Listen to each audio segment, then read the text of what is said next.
Today, we're sitting down with Brian Harbin, entrepreneur, domain brokerage expert, and founder of Grit.org. We're going to talk to him about domains, grit, service, his podcast, and even leadership. You'll also hear the story behind the $3.5 million domain sale that put him on the map. Let's welcome him to Sunday SoulDay.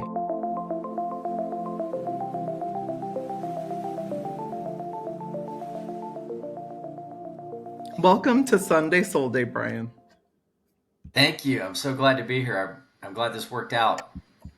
Absolutely. I am so happy. I'm really looking forward to our conversation. I loved when we first connected. I learned so much about, just what you do and have never met anyone kind of doing this. So I was really excited to learn about it and can't wait for the audience to learn a little bit more about you. But first, I just love to start with Grit Brokerage. Tell us a little bit about that because it's become a global leader in the domain transactions. And what led you to even kind of jump into this unique industry? Let's just start there.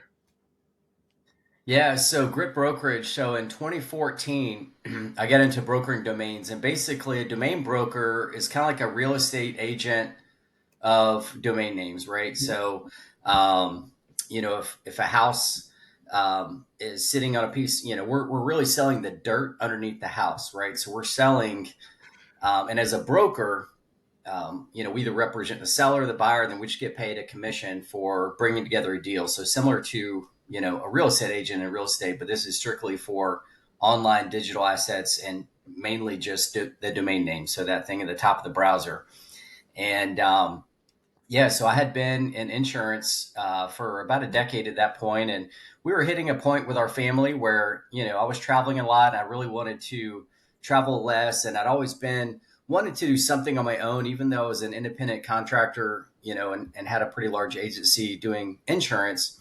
I just loved the idea of just being completely on my own. And I had bought some houses and fixed them up and rented them out and really liked real estate. And then a friend of mine told me about a domain name that he sold for six figures. And I was like, wow, I didn't even know this industry existed. And so I basically just started kind of doing it on the side, just helping him, sell his domains and manage any incoming leads and really just kind of slowly started building up a clientele. And like I said, just did it really part-time at night, really, and read and studied a bunch on the industry. And then, just slowly started kind of building up clientele. And it was part-time money for the first couple of years. But then in 2018, had a really big sale that really said, hey, this is something that can really take off. And it put my name on the map in terms of the industry. And so that was a big catalyst to go full-time doing it in 2020. Wow. I love those aha moments, like when you come across, whether it's someone else doing it or, kind of, I like to call those imprints, and you sound like you had such a great aha moment, because you didn't even know it existed, and so, and also just kudos for going forth with it, because I think that's another thing that's a great lesson for entrepreneurs. It's like sometimes just try things that are a little outside of the norm, and you never know how it's going to play out, so you talked about a big sell that you have. Is this the ice.com that you sold for 3.5 million, or did you have another one? Because that's pretty impressive. Tell us a little bit Yeah. about that. It's just No. incredible. Yeah, that was definitely the deal that, catapulted everything Yeah. for Grit, really. And so it was interesting because this was a client that I'd helped him acquire a $2,500 domain name. And he came back to me, 6 months later and was like, hey, our company is looking to sell. Can you sell the whole company? And they had at ice.com, they sold jewelry and they were looking to get 3.5 million for the whole company. And so we had, an agreement to move forward and start selling it. And I connected with another contact of mine in the industry. And so Jeff Sprecher, who owns theice.com, which he owns the New York Stock Exchange. Yeah. And so we were able to put the domain in front of him. And within 48 hours of having the domain under agreement, we had it sold. I remember we were actually on it was 4th of July. We're on vacation, and when it all kind of went down, and so being able to sell the domain to a high profile buyer like that. And, just the toughest part of our job sometimes is getting in touch with the right people. So a Yeah. lot of our job is just research and finding different ways to contact people, let them know that it's even for sale. Because a lot of companies don't even know that the domain name they want is for sale or is Mhm. even able to be purchased. So that's where having a broker comes in and is super helpful. Yeah, tell us a little bit about that. Like, what goes into negotiating and closing a high stakes domain sale like that? Because you've sold so many, large and small, right? So, like, what goes into that? Like, you're reaching out, you're trying to find, like, how do you even find the right buyer for that? Yeah, so a lot of what we do is we represent on the sell side. So a lot of our Mhm. clients come to us with a premium domain they've owned for 25, 30 years. And mainly what we're selling are, the ones that are the high value domains are mainly like, oneword.com domains, obviously. Sometimes two word.coms, a lot of, oneword.ai domains, .co. If they're really premium non.com, those can still sell for a lot of money. So the first part is really just getting on the same page with the seller in terms of their expectations. A lot of times they have an emotional attachment to the domain, whether they've used it for their company for 30 years, or they felt like, hey, we had an offer 20 years ago for this amount. And so really getting on the same page with them, because if it's priced too high, then we don't want to spin our wheels because we get paid only on commission if we sell it. Um, and then once we have an agreement in place, similar to, again, like a real estate agent, we do like a 6 month exclusive. And then we have three full-time researchers. We go out and research any and all potential buyers. And then we get in touch with the decision makers. And then we have, in addition to that, we have a big monthly newsletter. We go to pretty much every single domain conference. We do a lot on social media. So we have a lot of different ways that we can, get our inventory out there in front of the right buyers.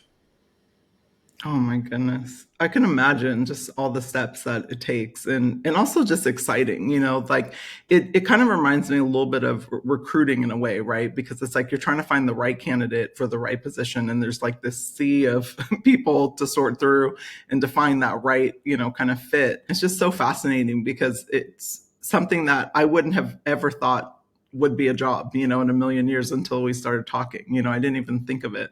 Um, but it is really awesome. So tell us, like, for entrepreneurs and business owners listening, like, what's the biggest like misconception about domain investing? I think what a lot of people don't realize is just how valuable they are. I think one of the turning points for the domain industry was during the pandemic when a lot of these companies, they couldn't sell their products in person anymore. Their retail stores were closing. They're like, okay, well, our online presence is now this is our store.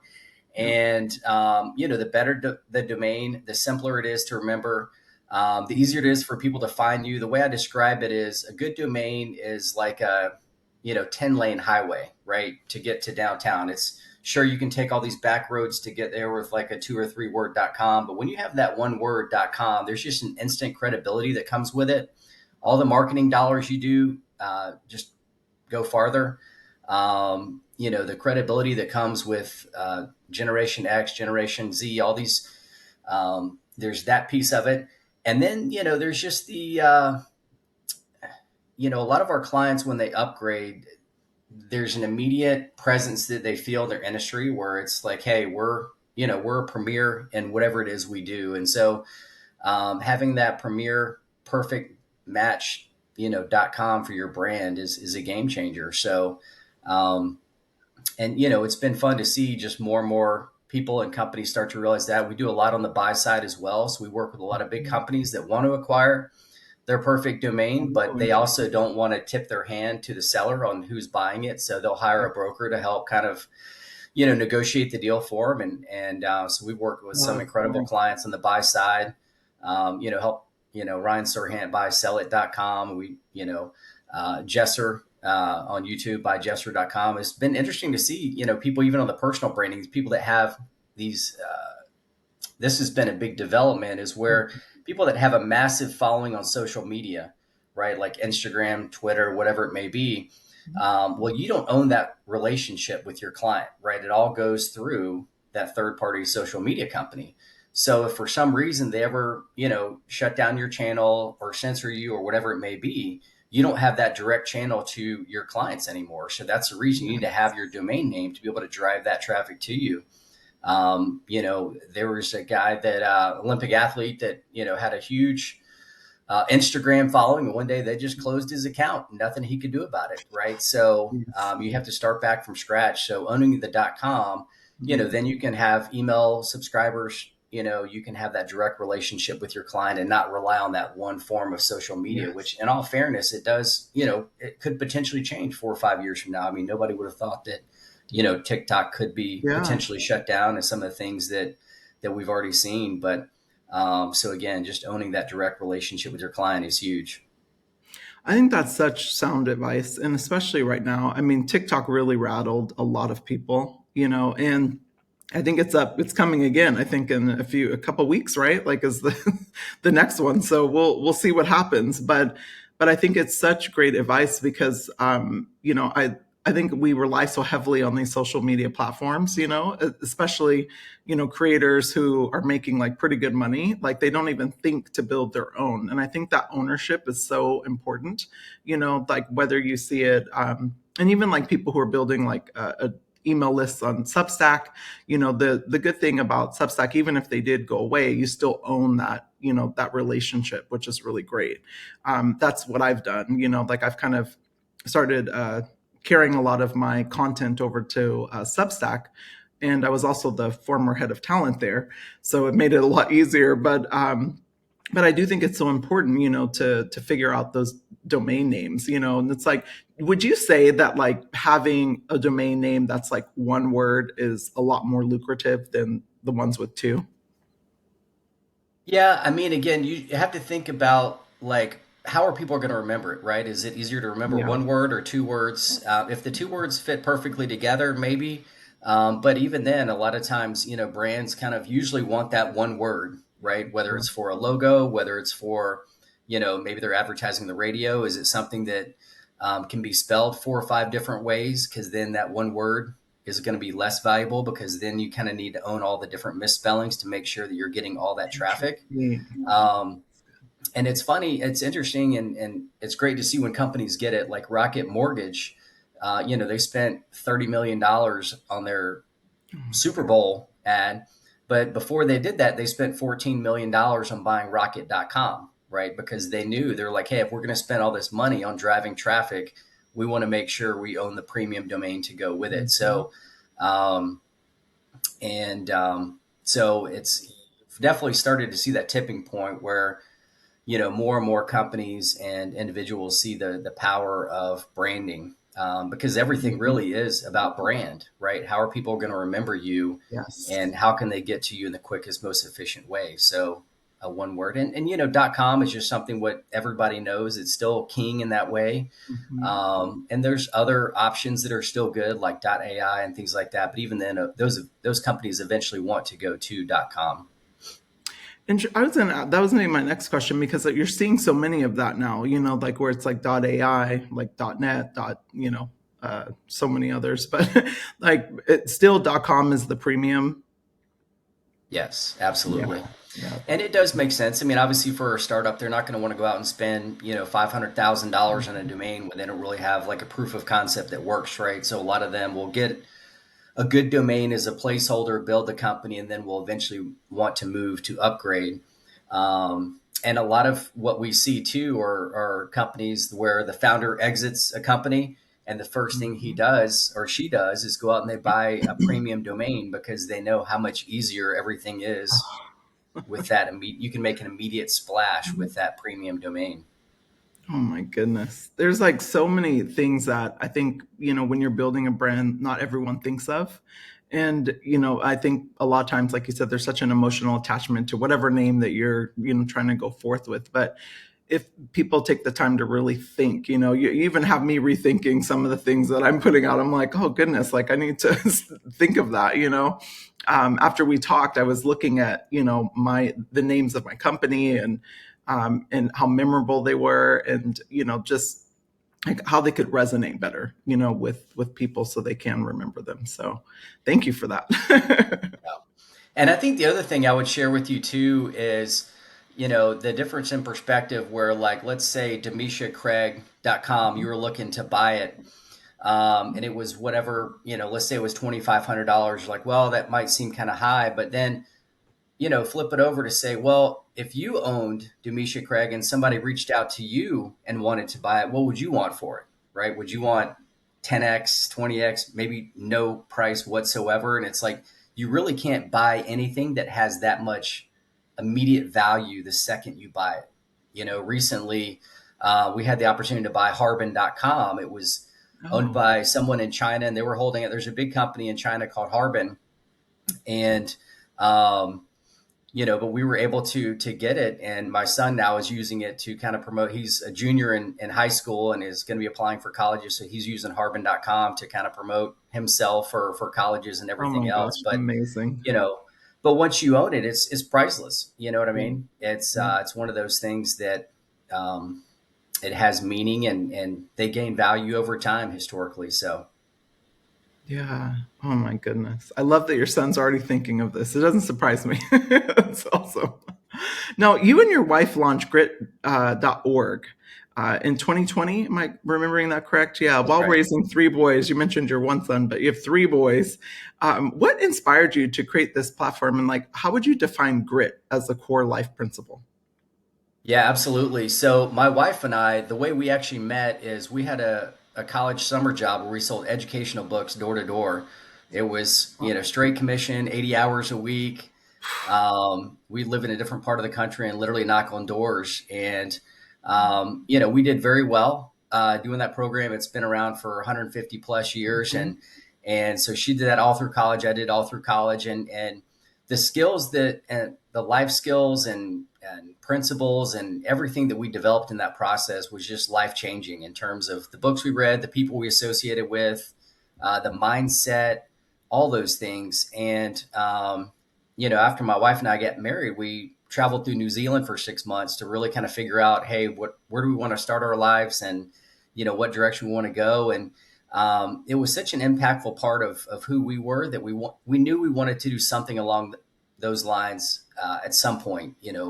Instilling those principles in that younger generation. And I forget when it was. My dad had sent me a book, an article about the word grit, and the second that I read it, Mm, love that. I said, that's the word I've been looking for. Because in all those years of hiring people and training them, I'm like, that was the word that I thought best described what had helped me be successful. The way I saw it was I was successful at selling books because um, my threshold for misery was so high, right? Like to go knock on doors in the rain and have Exactly. people, all day long tell you no, Oh, I love that. not interested. It's like you have to push through and persevere. But we also thought too that, would we want our kids to go sell books door to door in today's day and age? Probably not. So we wanted to figure out a way that we could help still instill those principles in the Mhm. next generation. So that was really the concept of grit.org. So we started Grit University, which is kind of the original concept where a summer internship for college age students where they learn to run their own business over the summer, and they get a weekly salary plus profit sharing. And with that, they, live in our headquarters. They get up at 6 a.m., take a cold shower. They do a morning workout. Oh my They run a business during the day, and then they develop, sales skills. And there's a reading schedule, meditating schedule, and then a journaling schedule. But we needed for them to have a business to run. So we're like, well, I had been coaching for a long time, and we had access to our kids' school for their facilities. So we just started a summer sports camp in 2020. We had two signups before the first week of camp because obviously the pandemic, everybody had been out of school for a couple months. But that summer we ended up having 206 kids Oh my come through camp. We had two interns, and each one of them made it was like $6,000 each that summer. And so that was really kind of the genesis of Grit University and Grit Camp. So we just finished our fifth summer. Um, we average about probably 60 kids per week that come to camps. We run it typically wow, that's either five to 8 weeks over the course of the summer, and then we have another probably 10 to 15 high school age interns that work either for volunteer hours or hourly pay. And then we have our interns that kind of help facilitate everything. And they get a profit sharing at the end of the summer based on the revenue of the camp. So after camp, our interns, they actually go call on local businesses and raise money. And we use that money to pay for underserved kids to be able to come to camp for free. So we partner with several organizations here in Jacksonville where, they'll bring, 15 kids that are all underserved. And so it's all completely paid for through corporate sponsorships. And so it's a great way for our interns to develop sales skills. We had one time where they sat down. I try and arrange meetings too for them that are like, instead of, they'll still call on businesses and, um, you know, things like that. But I try and arrange, CEOs that I know, they go sit like in a boardroom and have like an Oh official my pitch gosh, of like, hey, amazing. here's what I we do, why love we do this. it. So they really get an opportunity to sit down. Hey, Mm. you pitched a CEO and closed them on a, $1,500 sponsorship. And so they really gain a lot of confidence from that.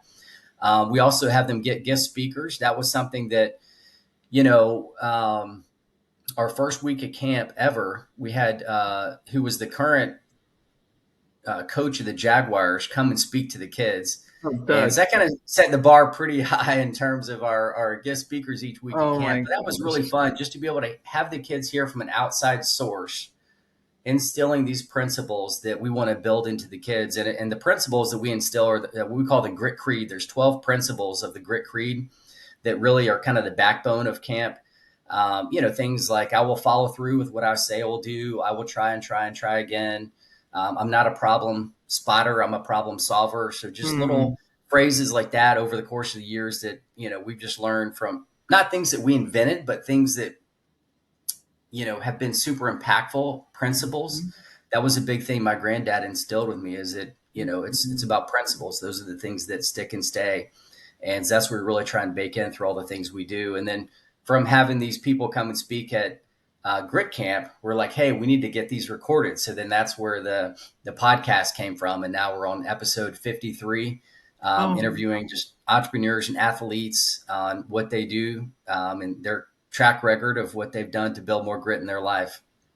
oh my gosh. I love there's so much that you said there and I'm like trying to recap, but I love that you are giving kids like an opportunity to actually do things, and not just preach to them, and I find like a lot of camps are wonderful, not to take anything from them, but there's a lot of like talking, and telling the kids as opposed to allowing them to actually get that real life experience. And that's really how you build confidence. I always say you build confidence by doing, and really testing yourself, testing your grit, So I love that you're giving them that opportunity and sitting with the CEO, like as a, young, adult, young individual, like it's just amazing, to have that experience and be able to really use that and apply it to so many different things. Like they can overcome so many fears, from just doing that, because I can imagine how nervous that is, nerve wracking that could be for a kid. I mean, I even think back to when I was a kid, as you were talking, I'm like, would I have been able to like hold a meeting, like and do that? I definitely would have given it a whirl, but I think I would have been definitely, like a little afraid to sit in front of a CEO and hold a whole meeting. So I love that you're providing that opportunity, and especially for underprivileged kids who you know traditionally just don't get those opportunities, and get that exposure. I think those imprints are so important, for all walks of life, and I think like we as a country sometimes it's a huge miss of ours, where we give it to one group of people but not everyone. And I think it's really like everyone should have that opportunity to have Yeah, those awesome imprints. So, but gosh, absolutely. Doug Peterson, your first one out the gate is kind of setting the bar a little high. And you also Yeah. had some Olympians and college athletes, right? That's right. Yeah. And, and kind of to that point too about, having the underserved kids come to camp as Yeah. well as I think so many times, society wants to talk about and highlight how people are different. Yes. Um, but I think as kids, like, let's talk about where you're similar, right? And where Yes. they're similar and things that you can control, like working hard, being a Mhm. nice person. And I think when kids are around each other in that type of environment, you really see is that they see beyond what Yes. society wants them to see and really value the person. And that's been really neat to see. I think for my wife and I, when we did our summer where we'd go and sell books, it was we'd go to a different part of the country, we mainly sell like in a 30,000 person town all summer long. And we really literally got to know every single person in the town. But that was a town we never went back to ever again. And I'm like, it's kind of a lost opportunity because so we want to create something where you can actually build something in your own backyards. These are kids that, you're going to see and you're working in your own backyard and making an impact in local businesses and other, kids in the area. So I think being able to make that local community impact Mhm. has been really tremendous and being able to see all the things that come from that. Yeah, absolutely. And also just for the businesses too, because I know working as a people leader in so many companies, we're always looking for opportunities to partner with organizations like yourself. And so making yourself known and the kids as well, it's like you're really going to watch so many kids pay it forward, and be able to maybe do something similar, with their community. So I love what you're doing. How can people support you? Like I know that you have the local businesses, but do you take like any donations outside of that? Yeah, so actually, all the money that we raise is tax deductible because we also, so the food that we do, so with the camp we do, all the food's included. And we partner with an organization, they're a nonprofit here in town. It's North Florida School for Special Education. And so they actually run a school for, high need kids, but they have like a kitchen and different things. So they're nonprofits. They actually do all of our food, and we do it at a church. So basically, the proceeds would go. They can do a tax deduction by either writing a check to the company we use for food or the place we use for That's awesome. facilities. So they can still get the tax write off that way. But we also have our own. My wife and I have Faith, Hope, and Lunges, which is our personal nonprofit, and what we do for that is we sponsor athletes with NIL deals, basically where they get like a monthly stipend. I've been, a long time mental performance coach, but I do it more so for just people that I want to help. I don't charge, right? So that's something we include with our NIL deal. So I work with an Olympic athlete, actually a college golfer, and so we work on their mental performance, their personal branding, and really just kind of help them, get a foothold for their business and understand that, hey, look, whether you're going to be doing this sport for now or 5 years or forever, or even just another year, this is a foundation that you can do to launch whatever's next for you. So really just helping them make the most of that. So I love it. That's amazing. Like I didn't realize you did that too. Like that's just like another like you're so of service. Like did you see that growing up a lot? Like where was your family like similar? Like where did you get this service oriented heart? well, my wife is absolutely the most giving person that I've ever met in my entire life. She's, if you're familiar with the Enneagram, she's a type 2 to the Okay. 10th.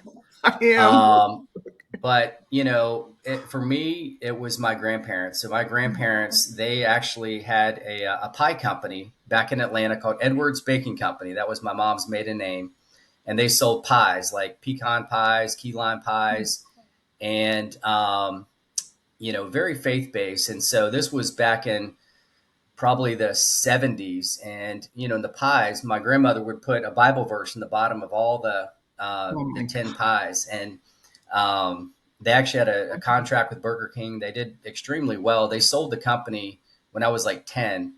But my grandparents, just to see how they used that company to really create meaning, way more than the money and everything else, and just how everything with them was so faith based. I mean, they were literally the greatest people on the planet and so impactful for me. And I think they were a huge inspiration for me. My granddad is the one that really kind of helped pinpoint. I'd brainstorm with him for all these years about, hey, these are all the things I want to do. How do I focus it? And one day he told me, Brian, he's like, it's all about principles.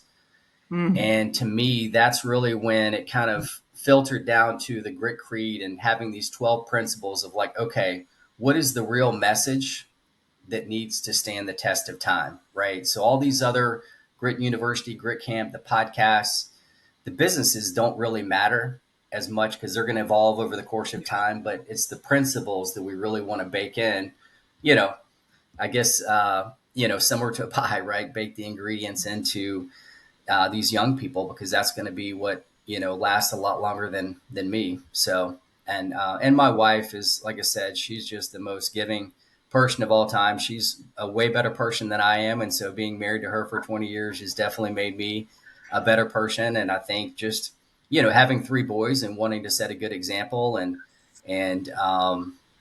I think that's been a huge driver for us.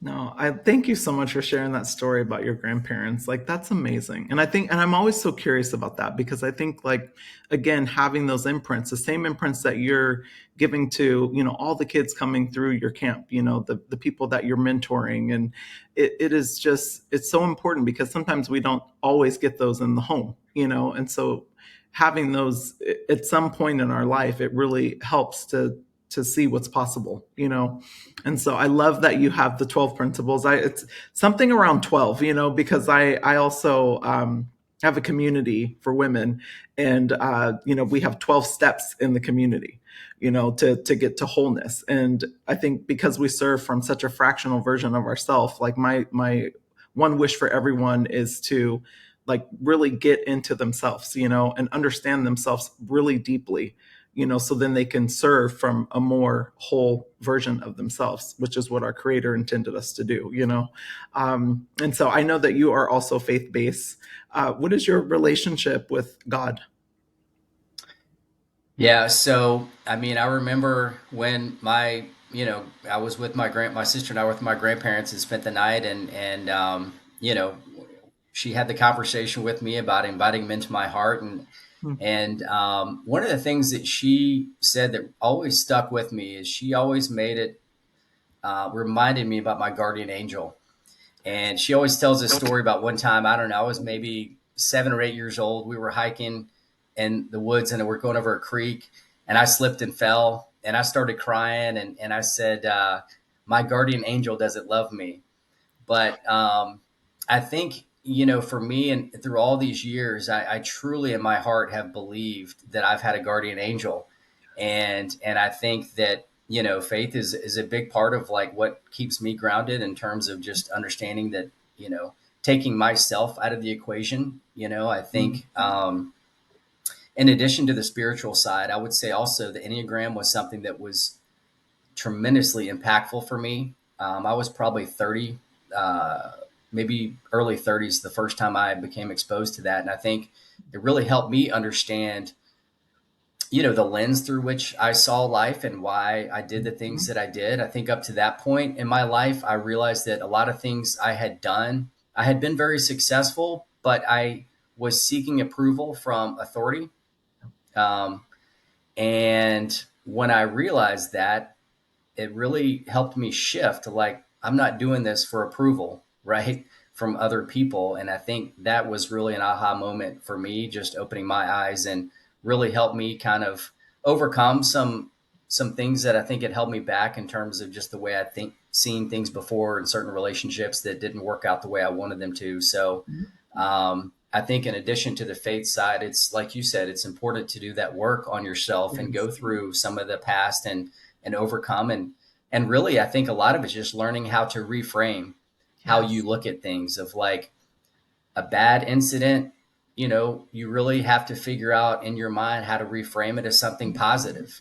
And I think when you can do that, you can get over it and you can really grow from it and help other people. And I think for me, that's where I find more enjoyment is from, not my own personal success, but helping other people see that Yes. success. Um, but it's a process and it's a long It journey. It's a is. hard journey. And I think too, it's, one of the great things that I heard a long time ago is you are a result of the books you read and the people you associate with. And I think having that good, um, group around you and learning to, and help, kids to be able to do that, figure out, hey, your tribe is your vibe, and it's an important thing to establish early on because you're going to need it later on in life to help, keep those Yes. guardrails up for you. Yes. And that discernment, I think it's so important, like to understand what you're filling your cup with, I always use the garden analogy. It's like, what seeds are you planting? Like, and who's more importantly watering those seeds? Are they picking your seeds up so then you can't bloom? Are they like not filling your cup up at all? And I think like who you surround yourself with is so important, but also like um, your relationship with something bigger than yourself is really important, and that's something that is my wish for everyone, and I know I've met people who didn't believe in God at all, but were very service oriented people, but I just think it's so important to believe in something that's larger than yourself. So then you're not seeking that external validation, and you're not, trying to do things for whatever, but really for a higher purpose.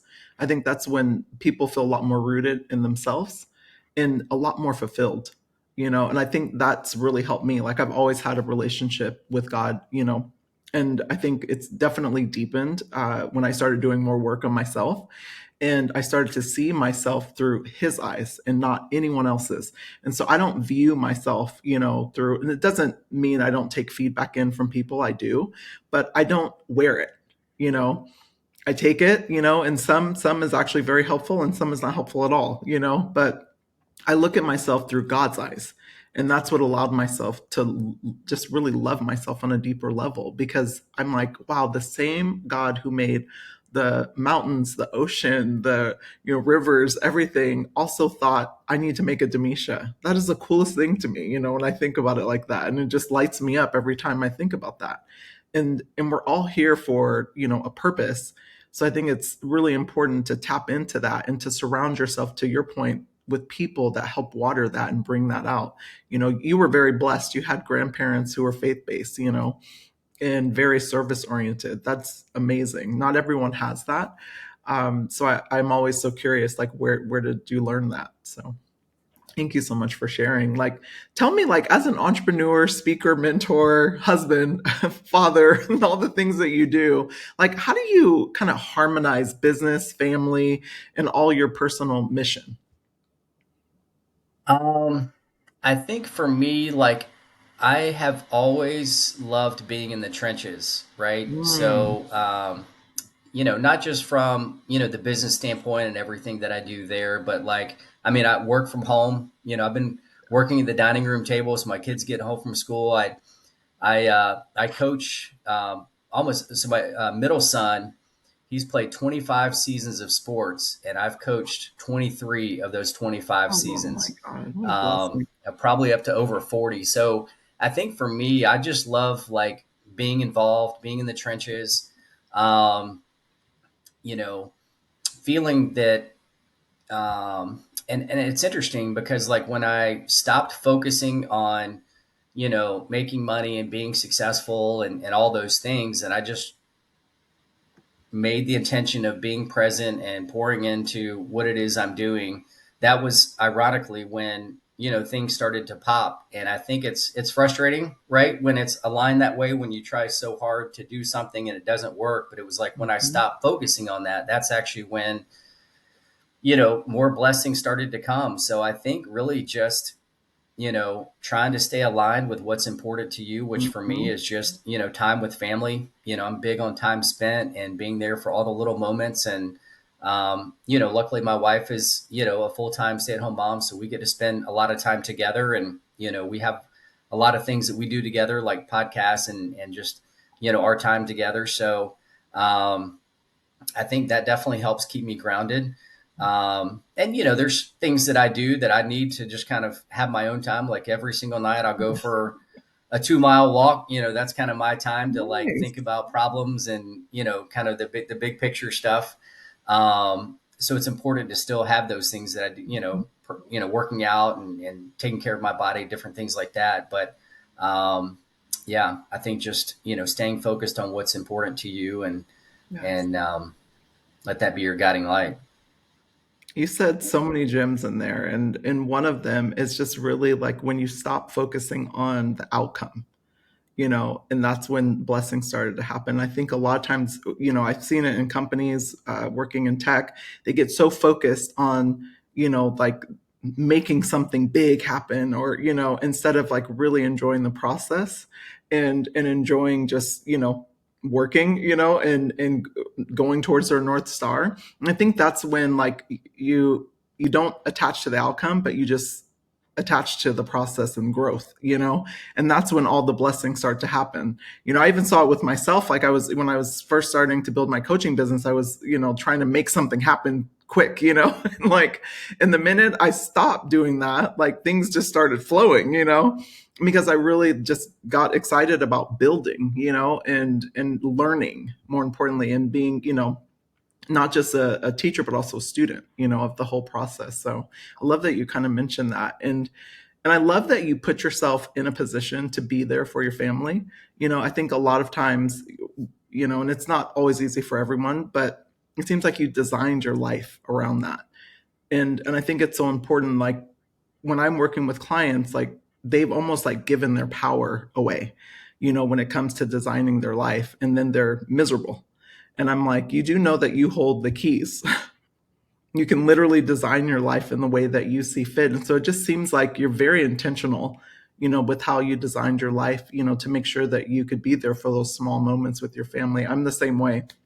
I'm a single mom, and I work from when you said the dining room table, I just started chuckling because that's literally me. My kids are doing their homework, and I'm, working right beside them. But I think it's so important. I wouldn't trade it for anything.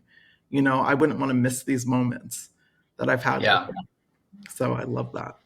One Um, of the mantras that yeah. was that always stuck with me was, build your business around your life, not your life Yes. around your business. And Yes. I think that's something that really helps keeps things in perspective. And it's hard too, obviously, if you work in a Of corporate course.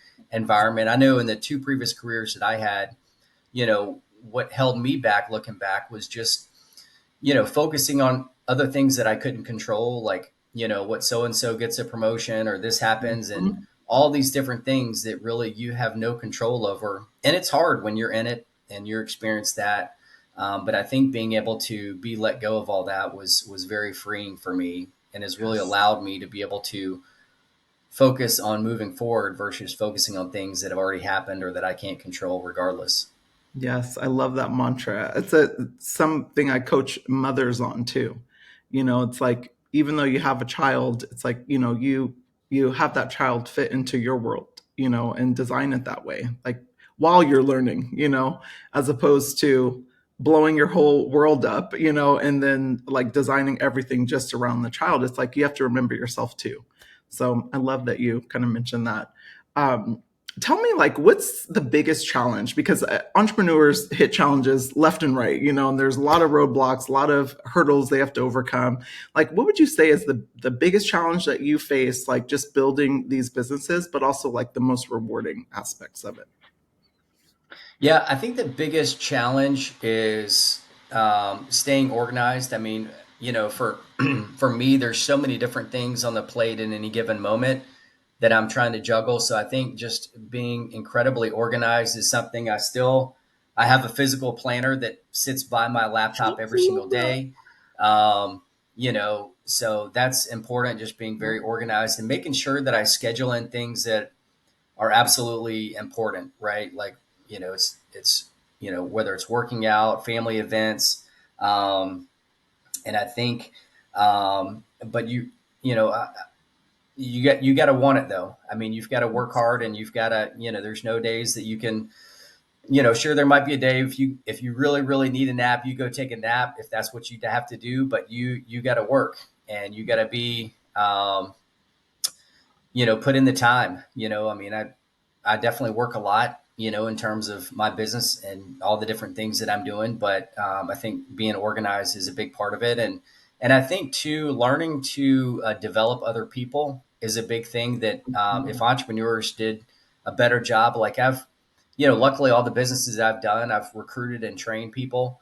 So being able to duplicate yourself, I think a lot of times entrepreneurs, they want everything to be done right, so they keep doing it. But then if you have an employee, then, well, they're going to feel like, well, you're taking over my job, and I'm not doing it. Then you're frustrated because you're having to go in and do it. So help them, teach them how to do it. I mean, even though, we work remote, I speak every single week to have individual calls with everybody on my team, on emails, phone calls. Like if they're new, like they're listening in, they're going to be seeing how I write emails and craft emails and reply. So teach people, I remember when I was selling books, my last summer, I was number one in the company that year, but I had somebody behind me every single day. So not only was I going door to door, but I had somebody sitting next to me, usually a different person every single day, all summer long.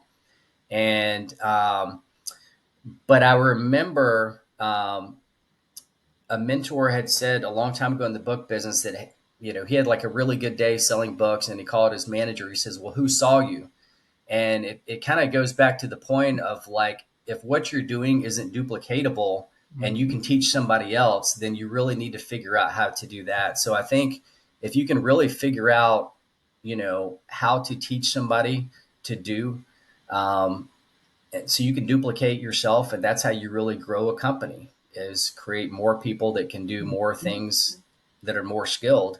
And sure, we have certain people that maybe specialize in just research and different things, but being able to duplicate yourself is really how you're going to grow a company. And aligning people with the right values and work ethic and everything there, but really teaching them how to get better. And then when they get successful and are making more money, they're going to stick with you for a long time, Mhm. So that's a big thing. You're going to save a ton of turnover and really have people that value you because they know that you've poured a lot into helping them, achieve their level of success. That's such great advice for, early entrepreneurs and established, and I think I've seen great leaders. I always say a great leader is defined by how many other leaders he creates, he or she creates. And I've seen some leaders like hold on to the control, because they're so afraid to relinquish that control or to develop someone else. And it's so important. It frees you. That's something I'm learning constantly, right now, like as I'm building is, what can I free myself of, to allow Yeah. me to then focus on, things that actually really generate growth for the business. So really, really great advice. Well, you've mentioned books a few times, and I know that you have kids that come through your program read. Like, um, we love books here at Sunday Soul Day, and we have an amazing reading list. So, love for you to add to it. Like, what's a book that you have recommended over and over? What book do you have your kids? Oh, look at you! I love this. You The have it. greatest salesman in the world. Yes, Now, that's this a is great book. probably, I mean, it's probably one of the quickest reads, Yep. but my first summer before I sold books, this was the book they gave us. I Um, love it. and every intern, it's the first book they read. They journal about it. They write about it. It's interesting too, because I'm not sure if you ever read Green Light by Matthew McConaughey. Green Lights. No, it's on my list. But it's Wait. funny because right before he got the part for his first movie, he had just read this book. He had, found his roommate, had it on the floor or something. He picked it up and read it. And that night, he went out and got his first part for his first movie. Amazing. That's amazing. Um, but again, it goes back to what I love about this book is it's simple. It's, based on principles. It's based on things that you can control. It's biblically based, of course, too, as well. But that shouldn't necessarily, detract people from the fact that you're taking from it the principle. So that's really about baking in the habits and the skills. And so for me, that's like the foundational book.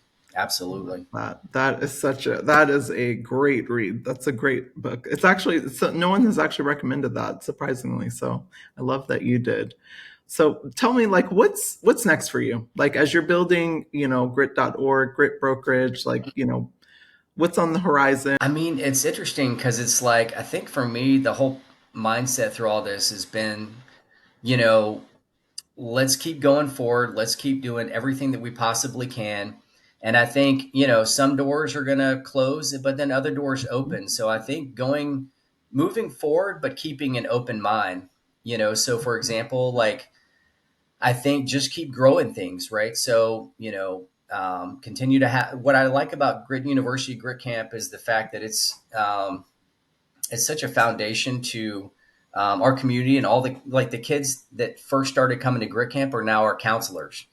And, yesterday we just did a podcast interview with two of our interns from like 3 summers ago that are now, full time and working and now in the workforce. Now they're like, hey, when can we donate money for, grit camp? So starting to see kind of things come full circle from that end.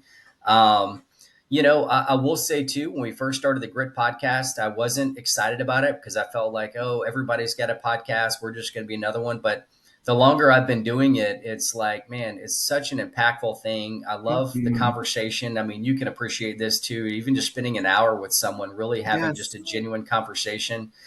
For me, the way I saw it is like, I saw it like, I do, um, I'm not as regular, but I've been doing about 3 blogs a month. And Mm. for me, it was more so just to have something that my kids could kind of look back on and be able to have. And I feel that way about the podcast as well. I told my wife was actually one we interviewed yesterday. I'm like, we have to get you in the podcast. I know you don't want to do it, but I want our grandkids, our great Yes. grandkids to be able to hear your story from your Mhm. mouth. And so I love that aspect of it. I, never really expected our YouTube channel to take off, but that's been really fun to see. We're up to over, 570,000 subscribers now. Oh So my interested to see God. where that goes. And then with Grit Brokerage, I mean, it's really the engine that makes all things possible for everything that we do with Grit. So, I mean, I love domains. I love the fact that I can work from home. I love the fact that, we have an amazing team and the industry is growing. And, I feel like we're positioned well to be able to continue to grow. So I think just kind of keep working hard, enjoying the process. And, when there's opportunities that arise, just be ready to, Yes. um, pivot and move. And I think just having that adaptable mindset, but also like, hey, we're going to keep pressing forward and, um, trying to continue to pour in the next generation. I think for me, one of the things that I found helpful to drive me as an entrepreneur is who am I mentoring, right? I think for me, that shows me what I'm focused on. And if I'm have certain people, usually for me, it's certain people that I like to be specifically pouring into. Um, and for me, that helps keep me going. And it also keeps me in tune with that next generation of like, hey, Yes. what's relevant to them? How do they communicate? How do they like to receive messages? Like, what's motivating for them? What's inspiring? What do they like to read about? What do they like to watch? Because that's the future of business in 10 to 15 years, is being driven by Mm. what's important to them. So I think being in tune with that next generation has really helped position us to be able to continue to grow and adapt. So I think Love that. kind of a combination of all those things, really. That is amazing. And can I just talk about your YouTube channel? That is incredible. Like, and you, how long have you been doing that? We started it in like 2021. Wow. My gosh, goals. That's amazing. That's amazing. Yeah, I love the podcasting. Like it, and it's something that I didn't think I would. Like I knew I always wanted to have one, but I wasn't for sure, all the things that went into having a podcast, but it has been just remarkable. Like the people that I've been able to connect with, that I know, like if I wasn't podcasting, we probably wouldn't have crossed paths, and like my podcast has been around the world. I've talked to people in all parts of the world, really, and it's just amazing to me. And I say, like, I'm literally getting free coaching. Like I learned so much just in talking to people and having conversations, but also it's so great for my audience. Like the feedback I've gotten from that is just incredible, because people are telling me like, wow, I saw myself in that person, and I see the light at the end of the tunnel because they were able to get through it, and people just being so vulnerable and sharing their stories is so amazing to me, because I think that's how we help each other heal. Like when we can see that we're really not alone. Like to your point, your earlier point, when you said like, as much as we think we're so different, we're so similar in so many ways. And although it's beautiful to highlight the differences, it's also so important to recognize the similarities. You know, and we're all human at the end of the day. So thank you so Absolutely. We're all much in for this this together. conversation. I know. I wish we thought like that a little bit more, but we're so divided in so many ways. And I think a large part of it is because we aren't rooted in something larger than ourselves, like whether it is a relationship with your higher power or to your point, just being of service, and understanding that if you're doing things that are, not just only serving you, you feel so much more purposeful, So thank you so much for this conversation today. This was just fueled my soul. I love it. Thank you so Well, and I much. wanted to say something too, because one of the questions that all these entrepreneurs and athletes that come in, if they're a parent, we always like to get parenting advice from them. Um, and it's interesting because the hat you're wearing is funny too, because so many of these entrepreneurs, they don't care about what their kids are going to do later on in life, this, that, and the other. They just want their kid to be a good human. You know what I Yes. mean? And at the end of the day, that really is a simple but beautiful goal, because it's not easy, by any means, to raise a good human. I mean, I think there's a lot of, you know, obviously things that we can do to help make that happen, but it's a phenomenal goal, but a very simple and achievable one too. Yes, it's my goal for my children. So that is our bar, in our house. And it's so interesting. I wore this hat pretty much like one summer, just almost every day. And it was such a beautiful conversation starter. It actually like kind of prompted my podcast because it was amazing. The people that would come up to me and just say like, that's the goal, that's the goal right there. And I just love that, and so thank you so much for saying that. I'm like, Yeah. I could not agree more. Speaking of parenting advice, I'm going to let you go after this. Like, what's one piece of parenting advice besides being a good human that you can leave us with? I would say, I think for me is just, time spent. I think, and why I think time spent is important is because when you spend the time with your kids, even if it's not, anything, exciting other than just being with them in the car or doing an activity with them, when there does come an opportunity for a teachable moment, they're going to be more open to receiving what you have to say. And I will say, I think with my oldest son, who's a junior in high school, of like, I think because, um, he is very open and receptive to like the ideas that I have, because not just because I think, we I'm there so much in all these different aspects and listening to him and understanding where he's coming from and understanding empathy. And I think, being able to do that consistently really opens the door for those. There's going to be one or two really, really key moments where he needs to hear your advice. And if they're open to it, Yes. then they're going to be able to hear it and receive it, hopefully before they do something they're not supposed to do. So I think just trying to be in the moment and with them and asking questions. Um, my kids, I do a lot of dad jokes, whatever, with my kids, but I think it's, my kids always have these new phrases, and I'll throw out all the new terms that, so I try and speak the language they speak, even though, because I just want them to know that, hey, I'm just trying to learn from you. And so I think them seeing kind of a vulnerable side of you is always good. Mhm. Um, The time know that you spent are though approachable. is such a gem. I love that, and it's something that it's same advice that I give because I'm like, you have to remember, like as parents, we get 18 summers with our kids, and if you really think about that, that's not that much time.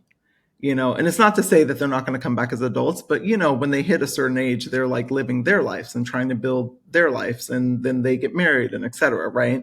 And so you really have about 18 summers with your kids, and so that time spent, reminds me of Malcolm Gladwell. It's like he popularized like the 10,000 hour rule. It's like the same principle applies with your children. Like in order to be like, not necessarily the masters of them, but like the mastery of learning them, you really have to get that time in. So I love that you Yeah. mentioned that. Oh, and my wife would say this, and I agree with this too, is that like we want to be the house where the kids come over and play, Yes. because it's like not only knowing what they're doing, but also to be able to see the kids they're hanging out with, hear the conversations they're having. I think, being very aware of the types of kids that your kids are around. And I think, that's an area that as parents that, if we can help kind of manage that, um, it can really go a long ways Hmm. in terms of helping them create those filters of like, hey, these are the types of people that we Hmm. recommend you hanging out with, and then others that you can potentially avoid scenarios of your kids hanging out with them. And I think, especially as they become teenagers and they, go out for the weekend, it's, you kind of just have to cross your fingers and hope they're making good Yeah. decisions. So, have those play dates at your house when the kids are 10, 11, 12, because, Hmm.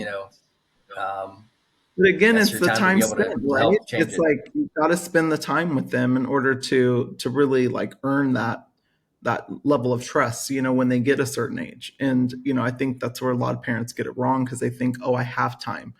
They're small, they're not going to remember. It's like, no, they do. And so the fact that you hold that as like such a guiding principle tells me a lot about you as a parent. So thank you again for coming on Sunday Soul Day, blessing us with your wisdom, and also just your journey is so remarkable. So thank you so much for coming on.